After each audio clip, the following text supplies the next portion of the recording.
at that point, you're not there to play it safe. Like if you're not taking risks, you're not competing. It's empowering. I mean, anybody who's done a CrossFit workout, you finish your CrossFit workout and you're like, I'm on top of the world. Yeah. Like a hunger for competition and like that super intense structure, routine. I still had that desire. Listen to the way people feel and the motivations for doing the things that they did. It was like they were describing me to a T. I'm not trying to solve everything for you, but I know that sometimes you just need somebody to listen. Learned the most is how to fill my cup by filling others. Welcome to the Hungry Dog Barbell Podcast. Join me as I talk with passionate people about their life's failures and successes, and most importantly, what keeps them hungry for more.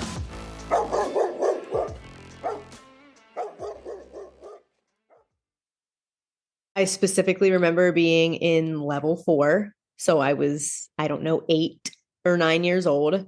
And I think I put a lot of pressure on myself. That's always been like a bigger weakness of mine. So in the events and in the all around. And so when I didn't, I was sad, but there are things I'm afraid of, specifically dumbbells. What's up, dogs? Welcome back to the Hungry Dog Barbell Podcast.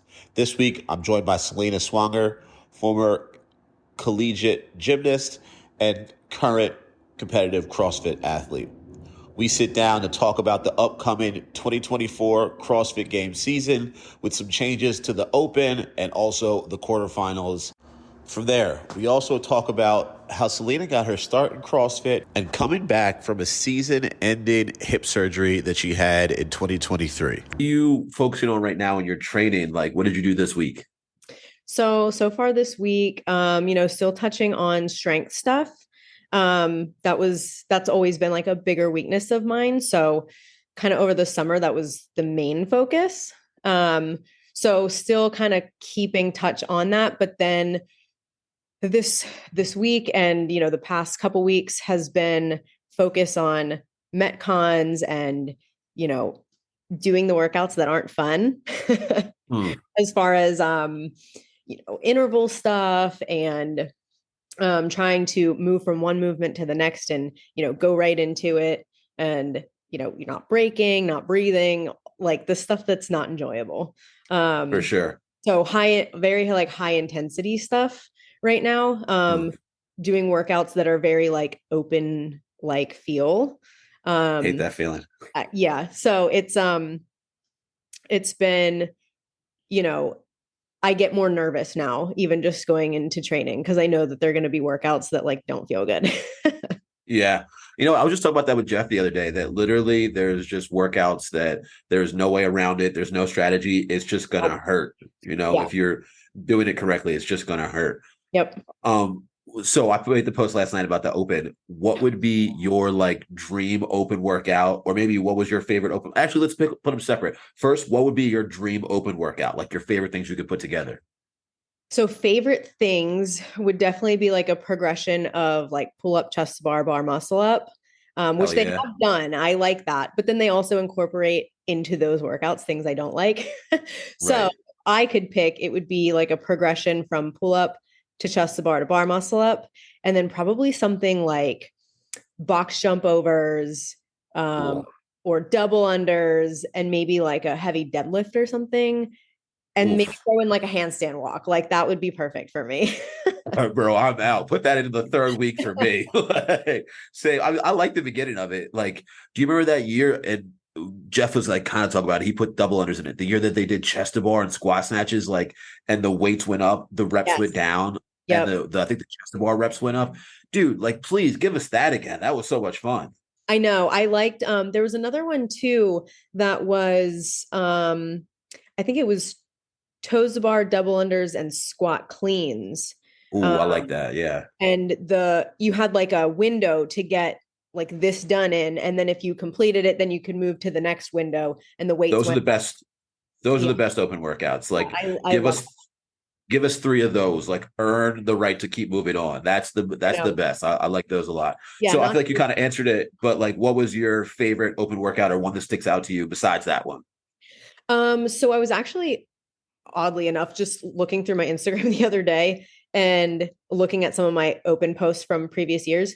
And the one that I remember, I can't remember, I think it was 21.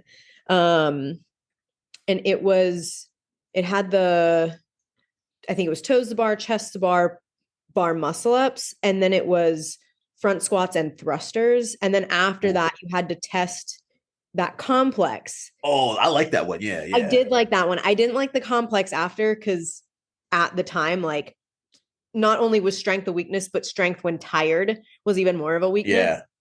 So the complex was tough, but like did great on the workout part of it. I really enjoyed that, even though front squats and thrusters aren't, they're not fun, but it was, so I could do it. I could do it fast. So it was fun. I really enjoyed that one. Yeah, that was another really fun one. I wish they would like just give the crowd pleasers like that. Come on now. You know what workouts are enjoyable even when they hurt to do. Just make them 3 weeks of that. Make the community happy, you know? I know. And honestly, I was surprised last year with the first workout of the Open that was the row and the toes to bar and wall ball cleans and ring muscle ups. I was like, that's the first workout. So was I. It was like one of those things. I was like, damn, like, okay, that's like I'm in, like every year for the past few years, it's been like this general feeling of like, I guess we're gonna do the CrossFit Open, but like that one, I was like, okay, like knocked it out of the park. I know. So we're gonna revisit that exact thing later on. On that note, with that in mind, what was I just gonna say? So, how many years have you been doing the Open? What number year is this for you? So technically, I got my badge in the email the other day.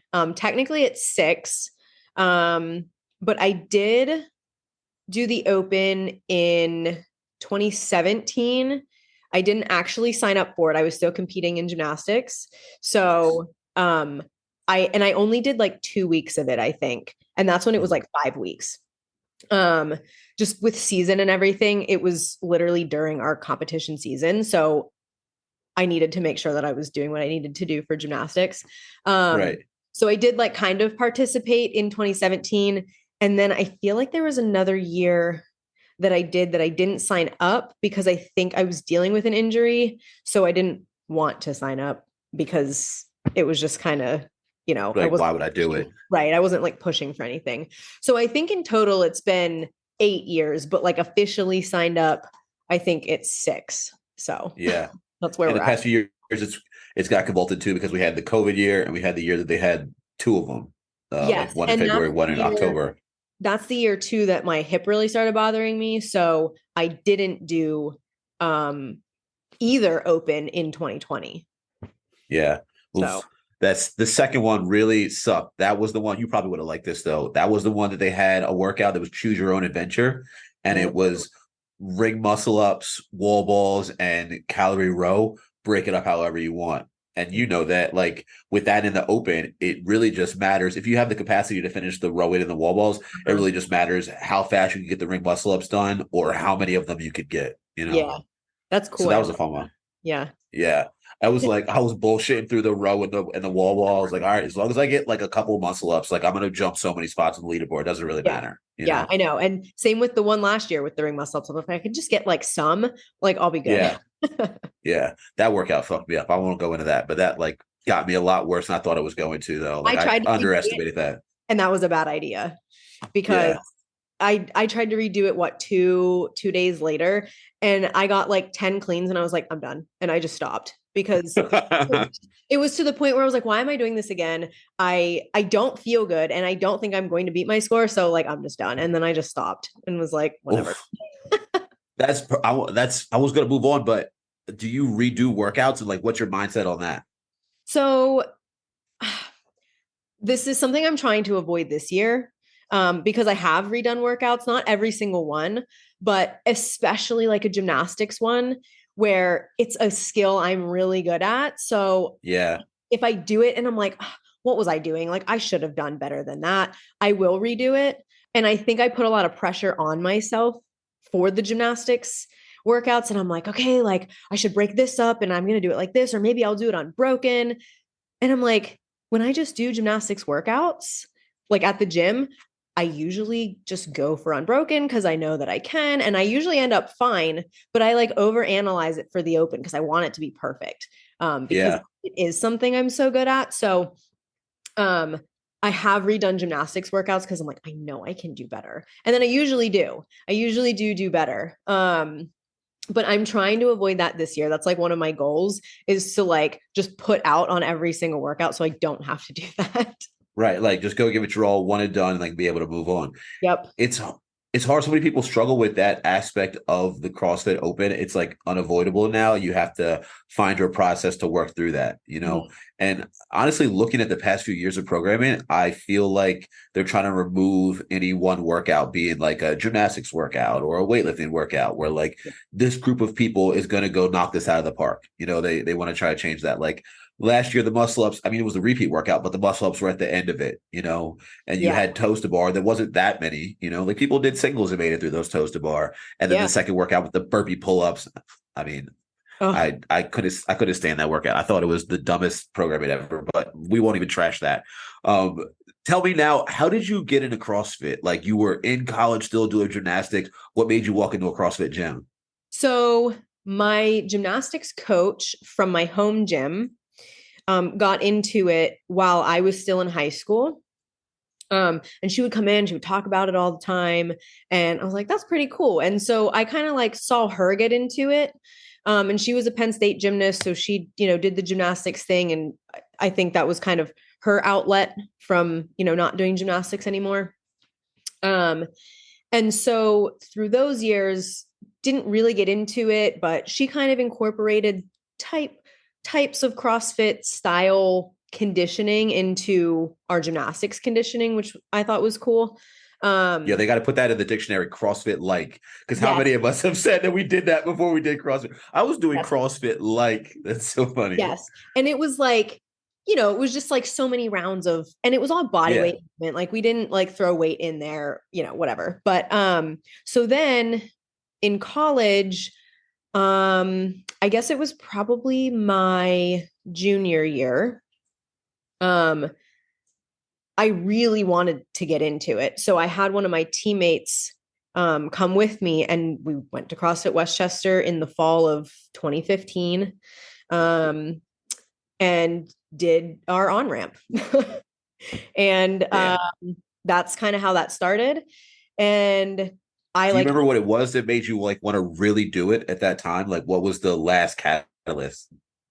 I think for me, wanting like a different type of workout and just being really attracted to what CrossFit was, given like what my coach was doing. And I was like seeing her do it. And I'm like, it just was cool. It was so cool to me. Yeah. And, you know, being in gymnastics, like I enjoy working out and, you know, we do crazy conditioning in gymnastics and, you know, all that fun stuff. And this incorporated some gymnastics things, but I also got to lift and, you know, put all of the things together. So I just thought it was really cool. And I, you know, really looked up to her and I still do. And so when she was doing it, I was like, well, I want to do that. Cause like, I want to be like her. So, you know, went for my on-ramp and everything. And then started going to class and I would go to class like in the morning before, like I had college class and then, you know, would have practice in the afternoon. And I'm pretty sure I don't remember how it came about, but my gymnastics coach in college found out that I started CrossFit. And she was like, Selena, you better not get hurt. And she was not a fan of it. And I'm like, I'll be fine. It'll be fine. So come 2016, so the gymnastics season is January to anywhere to like potentially the end of April. So it's a long season. So come that time, I kind of like backed off a little bit because I was like, okay, like, you know, I want to focus on gymnastics. I don't want to make my coach upset. I don't smart. Yeah. I don't want to potentially get hurt. So, you know, so I kind of backed off completely, like barely went. And then I remember the summer of 2016, I stayed in Westchester for an internship, I think, and kind of had to relearn everything, like specifically the Olympic lifts, because it's very like technical based and everything like that. Right. Especially for a beginner, you know? Right. So I was like, screw that. I'm not stopping next year during the season. Hell yeah. Yeah. So then during season, I was still smart about it. Like I still made sure that I wasn't going to be super sore or, whatever before, competition that weekend. But No maxing out an overhead squat before you have gymnastic meets and stuff. Yeah. I do specifically remember though, right before winter break, and this was my senior year of college, right before winter break, I was doing a workout and I dropped a barbell on my leg. Oh. And doing hang cleans. And I remember I just my hands and my brain were not connected. And Jenny was yelling out 3, 2, 1 time.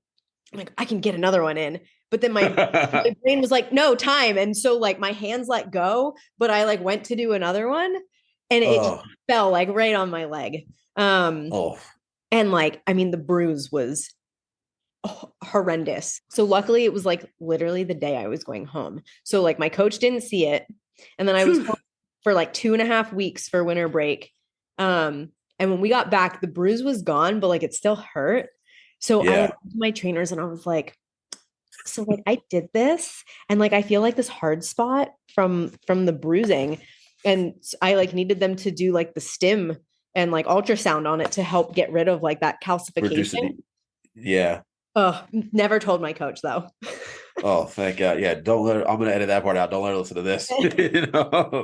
So do you remember any of your first workouts in the gym or something that really was the first time you're like, damn, I love this?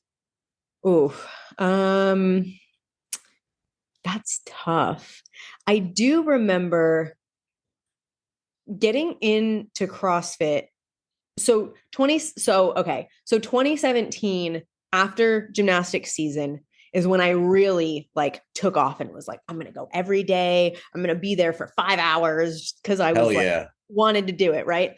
I'm going to watch every Rich Froning documentary after our workout. That's exactly what I did. So, yep. But I will say the one thing I do remember doing most actually is my friend had a very basic, online template for Olympic lifting. And that was something I was kind of really interested in starting CrossFit was the lifting. I think because, in gymnastics, we never really lifted. I can do all the body weight movements and, I could do whatever. My capacity obviously wasn't good, but, so I think one thing that I was really attracted to was the lifting. So I do remember following that programming for, I don't know, at least a year, probably. And loving that. I loved that. Whatever I don't even know what the programming was. I don't know where she got it from, if she paid for it, whatever. But it was all you these just had complexes. Yeah, it was all these complexes and, whatever. And I would take videos of all of it and edit it and put it with music and stuff. Cause she did that too. And I was like, that's so cool. So that was a time. Oh man. Yes, that was a time. I still have videos on my Instagram. If you scroll forever back, they're there. Yeah. So that she was always at the gym. We would always go together and her and I are still friends. So we always had so much fun together. So she made it fun for me. And that's one thing that I would say remember most about getting into CrossFit. And then at the time, I think I was just doing the classes. So I would go to the 5 or the 6 a.m. class. Not in the summer. That's a lie. I didn't do that in the summer. Once, because I started a full-time job then in August. So once that started, I was doing 5 to 6 a.m. CrossFit, would go to work 8 a.m. to 5 p.m., which is horrible. Disgusting. And then go back to the gym at 5:30 to do lifting. Ugh. It was, I was getting 5 hours of sleep a night. And my eyes twitching during the day. It was horrible. I was not, I wasn't sleeping. I don't even know how I did it. And I look back at that now and I'm like, oh, I would never. Yeah. That's young beginning of your fitness journey type energy, It's so exciting. And you're I'm just going to do it all. So I think it's pretty obvious that you are a competitive person and consider yourself competitive. When did you start to develop that? When did you realize that you like to push yourself hard and against other people? Well, we could take it way back and say that kind of started in gymnastics. Let's do it. Even when I was little. So like I specifically remember being in level 4. So I was, I don't know, 8 or 9 years old. And I was a really good level 4 gymnast. And I got first like all the time in the events and in the all around. And so when I didn't, I was sad. So I think that probably started it. And just, learning new skills. And obviously when you learn new skills, you're not good at them right away. And, you go to the gym and you do drills and drills and drills. And then you just have to do the skill over and over and over and over again. And I think the more you do that, especially with the harder skills, and you're like, this is hard, but I want to do it.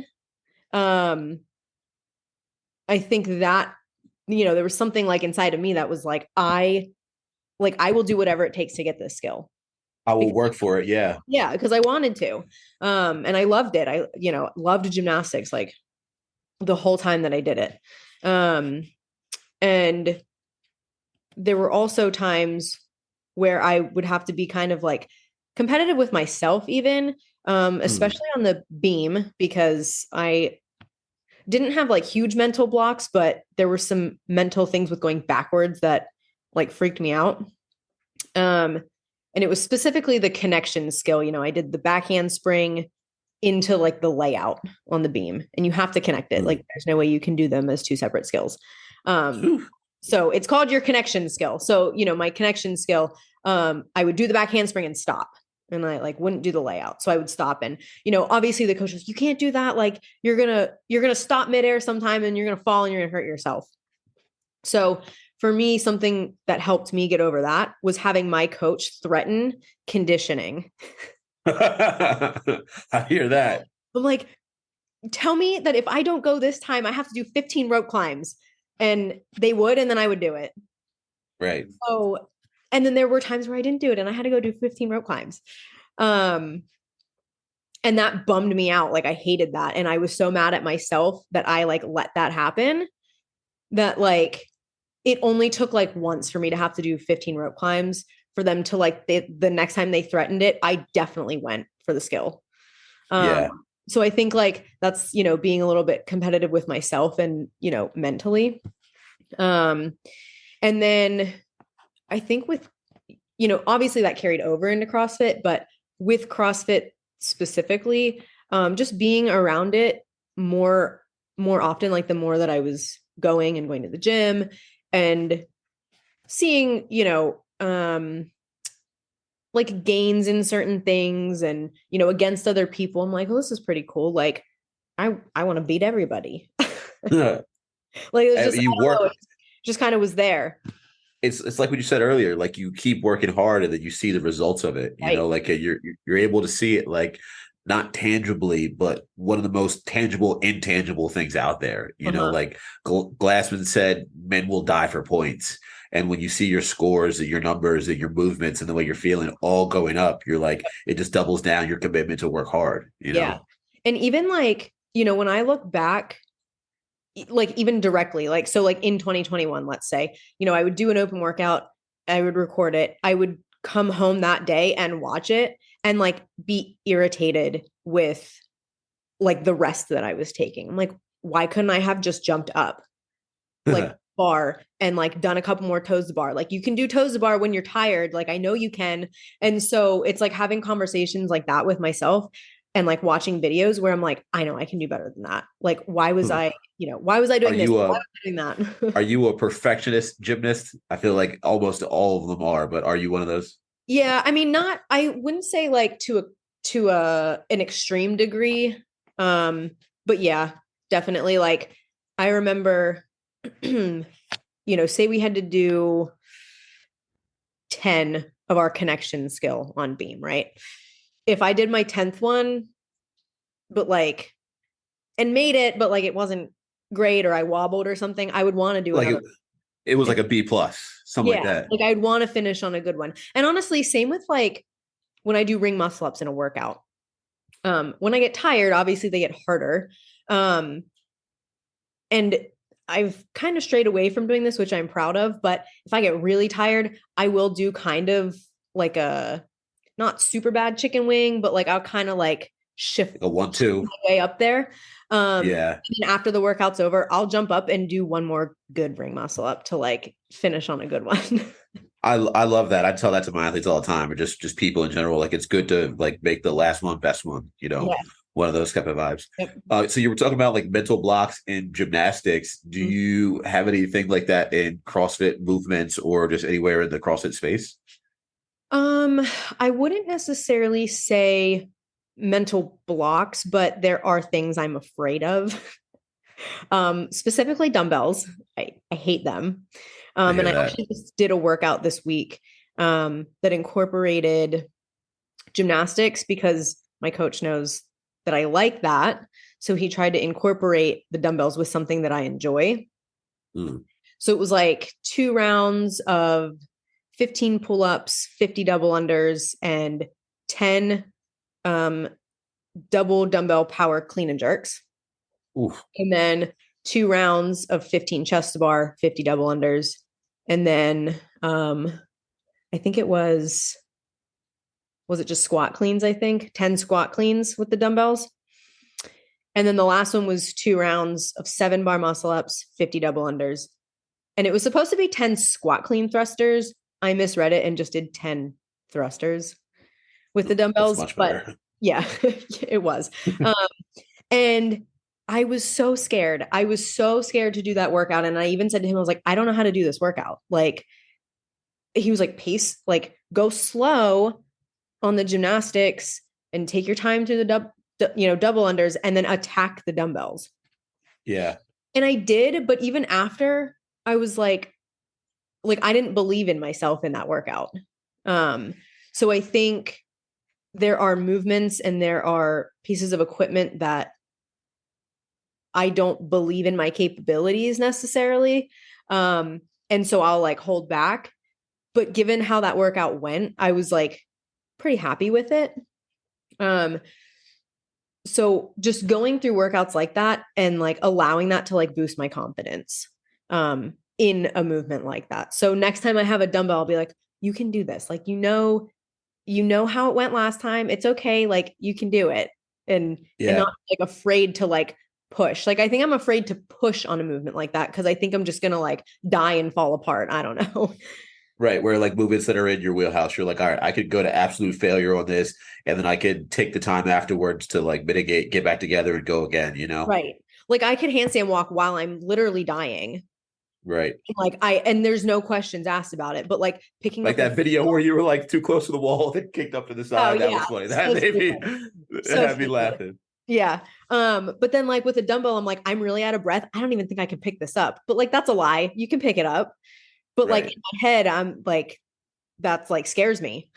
Yeah. It's like you think you go to worst case scenario, fight or flight in your head as soon as your heart rate goes up. Yep. So, on something you said before, like watching back your videos, for me, it's like coaching a class after I work out. Cause like I'll be slow to transition and that's where fitness always is, or I'll be like hands on my knees, like taking a long break after doing something like that. But then I watch a class later on and I'm always like saying to someone like, you can keep moving, like even if you're going slow. And I'm like, oh shit, that's me stopping right then when I don't need to stop. When I have one chest to bar left, I can finish off that chest to bar. Those are the moments that upset me so much, where it's like one lift left. You can do this last one and then you have so much rest time afterwards. I know. And then there's like times too where like I'll do class over like a deload week. And there was one workout that like the entire workout, I did not stop moving. And I was like, why can't I do that sometimes? Why don't I just do this on the regular? Yeah. All the time. Yeah. Now, sometimes, it depends on what day of the week it is and how much I've done before that, where like, sometimes I just feel like my heart rate, like can't keep up. Or like you're very like out of control of your heart rate. And I don't like feeling like that. So when that happens, I know that like, okay, maybe you're like either under recovered or a little overtrained today. So just take it with a grain of salt. But for the most part, I'm like, just keep moving. Like, even if it's slow, just keep moving. Right, right. Because you don't get any points when you're standing still, Right. So there's that. You talked about like gaining confidence, like right there. And I feel like you might have answered this question at least halfway already. But like, do you have any processes that you go about that to help instill confidence and build it in areas you feel like you lack it in? Like, do you do like self-talk? Do you do like journaling? Like, what do you go through? I definitely don't do any of that. I maybe should, but I think for me, one thing that we'll incorporate into programming is, we talk about what I still need to work on and what I am like afraid of or what my weaknesses are. And I think my coach is really good about programming progressions for those movements or, whatever it is to allow me to build confidence in doing them. The act of doing. Yeah, that's a major one. Yep. So I think, and then, for me, I think too, watching back on my videos is a big help for me versus like maybe the self-talk. I do self-talk a little bit. I mean, just the other day when I PR'd my clean, I was nervous, but I was like, you just front squatted this for a pause 3. You can lift it, you can do it. And so like I'll do stuff like that, like in the moment. Not necessarily like outside of the gym, but I also like will have a lot of conversations with my coach after a workout or before a workout, and we'll like talk it out, and that kind of helps too. But I think really like him programming progressions for me in something that I'm scared of really helps like boost my confidence in that. Yeah. Specifically ring muscle ups. Like I struggled so much with those and like would be terrified to do them in a workout. But the way that he like wrote the progressions for me to like get better at them is like, yeah, I can do that in a workout now. So I think that's like a big one for me for sure. Yeah, the act of doing, that's a really major one, like that helps instill confidence in people, especially when they're in a specific field, of doing one thing. Well, it's multiple things in CrossFit, but you know what I'm saying. So like, tell me now about your hip injury. I remember it so vividly. It was January of 2020. I was actually at KOP for a comp that I was working at P3 at the time. Yeah. We were set up there with food.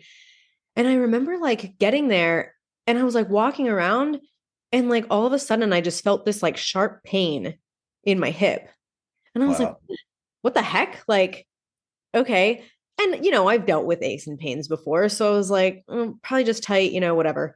And then honestly, for like the first couple months after that, like I could barely walk. Like it hurt to walk. And I'm like, what's going on? But everybody I talked to, because given, my low back injury history and I've had hip issues before, everybody's like, you're tight. You got to stretch, you got to do this, whatever. And I'm like, I'm doing that and it's not working. Like I can't walk, like it hurts to walk. So that was frustrating. And then, there was some time where it kind of subsided, and there was a time where I went to PT and was doing, needling and, PT exercises, and that kind of seemed to help. And then I had days where I wasn't in pain at all. And I could lift and squat clean and I was fine. And then there were weeks where it hurt to try to come up from a front squat because of the pressure. So it was very sporadic after those like first couple months. Where would you say you were at, like when training was gymnastics over at this point as you graduated and you were in CrossFit? Where were you like mindset wise? Like I want to compete in it, or were you doing it for fun? Were you like in a I want to compete in it stage? Yeah. So I would say aside from where I'm at now, 2019 was probably where I really started to make progress in CrossFit. And like you were gearing up at that time. Yeah. So I was really looking forward to continuing that and, getting better and getting stronger and all of those things. And then that happened. And I was still able to train, but it was like at weeks at a time because it would flare up and, whatever. And I would do my exercises and I would stretch and, it helped alleviate it for like a little bit, but it definitely didn't make it go away. And with certain like stretching movements, there was always pain. Like it felt like there was like a catching, like pinching feeling in my hip. And so when everybody's telling me like, it's, your psoas is tight or your low back is tight or, whatever it is, I'm like, I grew up doing gymnastics. I know like when injured and when I'm sore or something's tight. So, but just let it go. And I just let it go. And then for a while, I honestly almost had like no pain at all. So I was like, okay, like maybe we're out of the woods here. I'm good now. Yeah. Yeah. And then come like, I want to say it was probably like April, May of 21. It started to like irritate me again. Kind of went through the summer. And then I was like, I'm over this. I'm getting an MRI or I had to start with an X-ray, of course, but so go get an X-ray and come to find out, the doctor goes, the ball of your femur is like abnormally shaped. Oh, I'm like, what? Like, and nobody would know that. Like, nobody would know that. So he's like, yeah, it's, obviously it's supposed to be like a sphere, but it kind of looks like a football. Like, I'm like, He's like, so I'm a little worried that, that might have been rubbing against your labrum. Okay. So I remember going and telling my coach and he was just like, oh shit. And I'm like, yeah, I knew I was injured.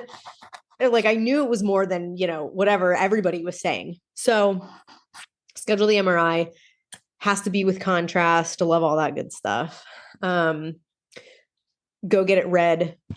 Yeah, your labrum's torn. Oh. Like, oh, okay. And on top of that had damaged cartilage, bone cysts. Damn. And like osteoarthritis. Because your femur is just like irregular shaped and then shaving. Oh man. Over who knows how long too. I mean, most likely like your whole life, Yeah. So he, the surgeon said that this was definitely like an overuse over time injury. And then when it finally did, like, I guess maybe actually tear to a certain degree is when I started feeling the pain.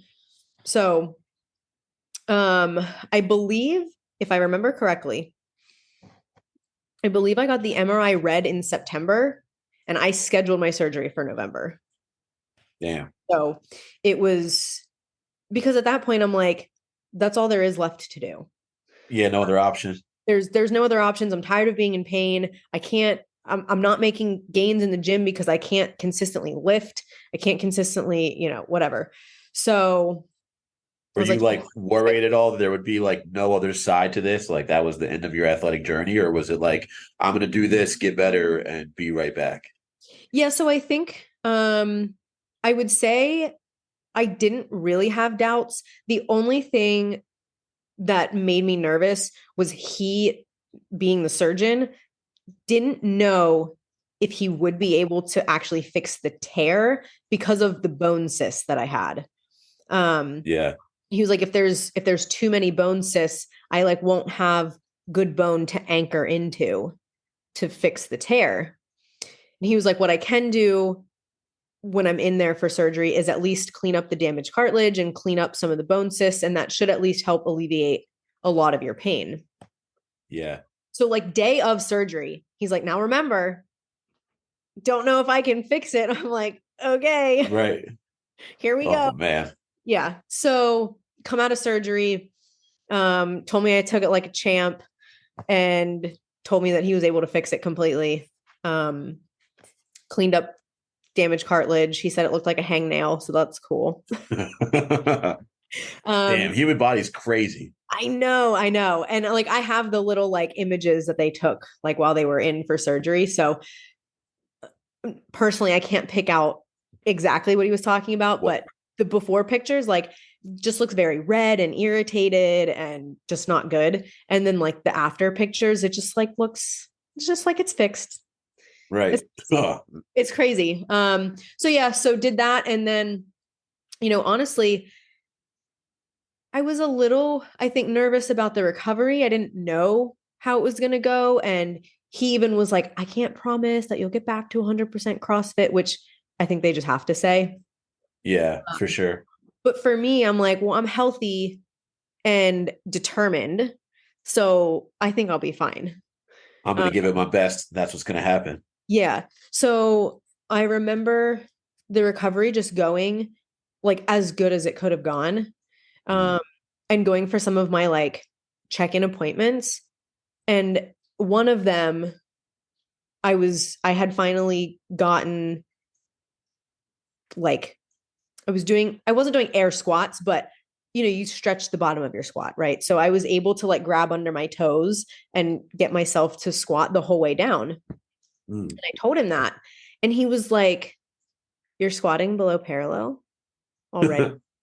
And I was like, yeah, like, what do you mean? Like I felt good. Like I had no pain. I had no issues. Like it just literally went like as good as it could have gone. And to this day, I'm like, that is the best decision I have ever made because haven't had issues. I'm no longer in pain. Like it's literally like the best possible outcome. And it's right. been Like, thank God I did that. And now I'm on to the next part of my life, Exactly. That's awesome. So with that in mind, like, let's bring it up to like today then.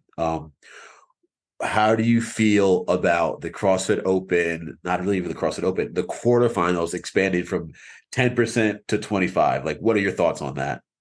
So I feel like I have like mixed opinions about it. Obviously, like seeing stuff that people post on social media about it and then reading comments about it and kind of forming my own opinion. I feel like, everybody's like, oh, it's a money grab. I'm like, well, CrossFit is a business. It needs to make money. Right. So like a business has to make money. Like I get that. F all you dweebs that think that everything should just be for free. Like, come on now, let's be honest. Now, do I think it needs to be $50? No, but like, people are going to pay it, right? Like it's right. People are going to do it. So that's kind of how I feel about that. Every business has to make money. It's, that's part of it. I think personally, knowing how like I felt through the years that I wasn't like super good, like I was still getting good at CrossFit and like wanting to be a part of like all of these things. I think it's cool to incorporate more people. I think it's cool for people to be able to go to the next step who wouldn't have qualified if it was the top 10%. However, the only problem I see with that is if they don't water down the programming, you could end up with a lot of hurt people. That was my next question. Yeah, that's the only thing that like worries me is that people are going to like try to do these hard skills that like aren't ready for it because they've expanded it to the people who maybe aren't at that level. Yeah, I think they said like of the 10%, only like 4% of them could do all of the workouts and be able to like finish them. I mean, there's people in the top 10% that can't even do all of the workouts. Exactly. So that's definitely one thing. The other thing that I thought was interesting was seeing people complain and say, oh, like I was a bubble athlete to be in the top 10%. Now it's not even worth working hard for anymore. Yeah. Like you could still make that a personal goal and like work hard to be in the top 10%. And then by all means, if you want to post about it, be like, I qualified in the top 10%. Like, so to like use that as an excuse to not work hard, I think is absolutely dumb. Yeah. The most important metric should be like how you feel you performed in a situation. Like I should just say having a goal, accomplishing the goal, whatever that is no matter how big it or how small it is to other people. And that doesn't mean you have to like, sandbag the workouts because you're going to make it. Like still push yourself and test yourself and see where you are.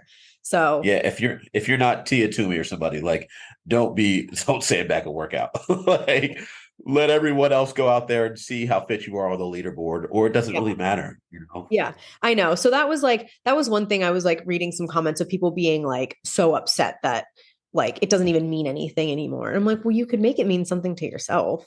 So Yeah. that was a little like rubbed me the wrong way. But overall, I think to me, I think it's cool. It seems like they're trying to be more inclusive to more people. It's just that the skill thing like worries me a little bit. Yeah. I think like I'm just like you said, a little bit worried. I don't want to see a completely watered down open. We talked about earlier when we saw the first workout of the open start off and have power cleans, toes to bar, and muscle ups in it. I was like, okay, I am not worried about giving you my $20 anymore. This made it worth it for me right here.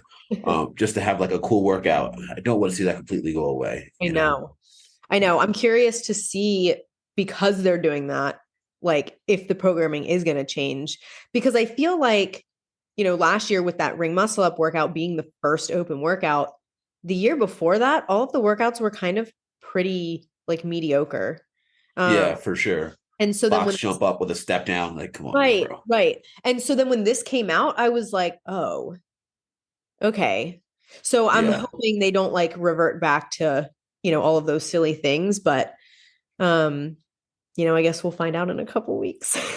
When they made an announcement for 23.1, Jeff and I were literally together at the gym. We were like, oh, like it's one of those things that you just can't predict what they're going to do anymore. I have no idea. You have no idea. So weird. So with that in mind, what do you think? Give us a prediction for 24.1. I don't know. I feel like, again, this could be completely changed because of what they're doing, but typically I feel like you see some kind of longer piece, whether it's or whatever, with like a wall ball. They had the shuttle runs, or was that in the quarterfinals, I think. Well, there was two. There's multiple shuttle runs now. Last year's first workout was what we keep talking about. Yep. The shuttle run was number two. But usually they do the capacity workout first usually. Right. And then there was also like the part A and part B where there's like a lift.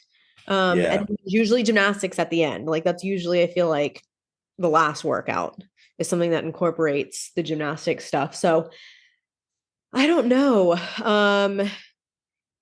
I wouldn't be surprised if maybe they do a chipper again. I don't know. Like the first one last year, or something longer that's just like a row and one other movement, and it's just like 20 minutes long. Oh, you know what? We know what I liked back in the day. They did, I think it was 15 minutes of dumbbell hang cleans, rowing, and toes to bar. Yep, I really liked that one. I liked it. It was like I put my dumbbell right here, my rower right here, and this is my pull-up bar spot, and I could just have this little unit. Yep. Do that again. Boz, if you're listening out there to this podcast right now, do that workout. We did a open workout in class from 2011. Ooh. And it was 20 minutes, and it was 5 power cleans, 10 toes to bar, and 15 wall balls. Ugh. And it was so hard. And when I tell you I was proud of my score, I went on to the 2011 open leaderboard and looked up scores and was like, are you kidding me? Games athlete. No, not even close. I mean, it was okay, but like, I'm pretty sure it was Annie Thorsdottir, because that was the year she won the games of 2011. She got like 16 rounds in 20 minutes. Yuck. And I was like, that's like a minute and a half pace for the entire workout. Yeah, it's like, a no for me. That's a big no for me. It's a no for me for sure. The workout's cool, but that is 16 rounds of that. I mean, 15 wall balls. I mean, they just do that math right there. That's what I'm saying. Ugh. It's disgusting. It's over 300. It's completely a no for me. Yeah. So wrapping it up here, what are you hungry for? Like, what is your goal? So my goal this year, so I will say I'm a little bummed that they went from 60 athletes going to semifinals to 40. I think that makes a big difference. Looking at the leaderboard from last year, looking at that 40th place and, what their placings were in each workout versus 60 is a pretty big difference. So definitely a little bummed about that. So I think given that, my goal would be to try and be in the top 100 in quarterfinals. And then I would say next year, my goal would be to qualify for semifinals. That's kind of like the direction that I'm headed. I think being in the top 60 this year would have been like kind of a closer possibility. But now that they bumped it to 40, I don't know that, we're quite there yet, just because it's a big gap to close. I finally have had one solid year of training. And I've made a ton of progress. I just don't think it's quite enough time to get to that top 40 this year. So I think pushing to be in the top 100 is a good goal for me this year. And then hopefully, can push for that next year. And maybe they'll change next year too. I mean, who knows? Next year it's be like top 5 every region go. And they're going to murder each other at the games. It's the Hunger Games now. I wish they would go back to like the multiple regions where it was like Mid-Atlantic, and I don't even know what all of them were. I just know that we were in the Mid-Atlantic and it was like only a couple states. I wish they would do that again. I like that. Yeah. You and pretty much everybody else when we fully love CrossFit, but still waiting to see, But awesome, dude. I think that's a great goal. You're gonna work hard, get after it here. Selena, thanks for coming on. It's been a great combo. Absolutely. Thanks for having me. It was a lot of fun. Boom. Now it's time for us to go back to our jobs. Peace out, peeps. So much fun. Thanks. So much fun.